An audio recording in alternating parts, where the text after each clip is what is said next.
اپنا نام بنانے کے لیے لوگ ایسے کام کر جاتے ہیں جس سے ان کی اپنی جان بھی جا سکتی ہے۔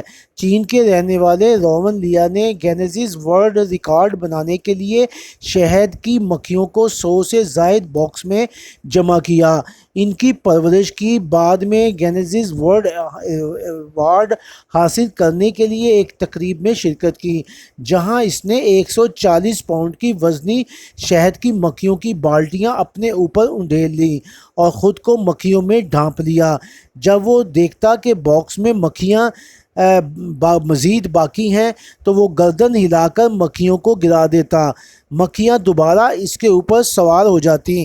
اس موقع پر کافی تعداد میں لوگ وہاں پر موجود تھے جو اس کی اس حرکت کو دیکھ رہے تھے اور اس کو داد دے رہے تھے۔ روون لیا نے اپنے جسم پر 140 پاؤنڈ وزنی شہد کی مکھیوں سے ڈھانپ کر گینیز ورلڈ ایوارڈ حاصل کیا۔ اس طرح وہ دنیا میں اپنے جسم کو ڈھانپ کر ایوارڈ بنانے میں کامیاب ہو گیا۔ یہ شخص جو چین کا رہنے والا ہے، اس نے اپنے اوپر جو مکھیاں شہد کی ڈالی اور اگر وہ ذرا سا بھی کوئی ایسی حرکت کرتا تو اس کی جان بھی جا سکتی تھی، لیکن اس نے اپنا ایوارڈ حاصل کرنے کے لیے شہد کی مکھیوں کو اپنے اوپر ایک بالٹی کے ذریعے پلیٹ میں ڈالا اور اپنا پورا جسم جو ہے وہ ڈھانپ لیا۔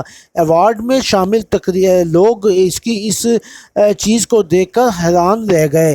بعد میں اس شخص نے پوری دنیا میں اپنا نام بنایا اور ایوارڈ حاصل کرنے میں کامیاب ہو گیا۔ ایسے لوگ بہت سے ہیں جو اپنی ایوارڈ حاصل کرنے اور اپنا نام بنانے کے لیے بہت کچھ کرتے ہیں، اور اس شخص کو آپ دیکھ رہے ہیں، اس کے چہرے کے اوپر مکھیاں کم پڑ گئیں جس پر اس نے ہلا کر ان کو ہٹا دیا۔ بعد میں اس پر مکھیاں پھر دوبارہ چہرے پر اس کے بیٹھ گئیں۔ یہ شخص کافی محنت کرنے کے بعد اس نے اس ایوارڈ کو حاصل کیا، اور ایوارڈ حاصل کرنے کے بعد یہ دنیا کا واحد شخص ہے جو اپنے جسم پر 140 پاؤنڈ وزنی شہد کی مکھیاں سے اپنا جسم ڈھانپنے میں کامیاب ہو گیا۔ اس کو ایوارڈ بھی دیا گیا اور اس کا نام گینیز ورلڈ ریکارڈ میں شامل کیا گیا۔ آپ دیکھ رہے ہیں کہ یہ اپنے جسم پر ان باکس میں سے مکھیاں نکال کر اور باقاعدہ اپنے جسم کے اوپر ڈال رہا ہے،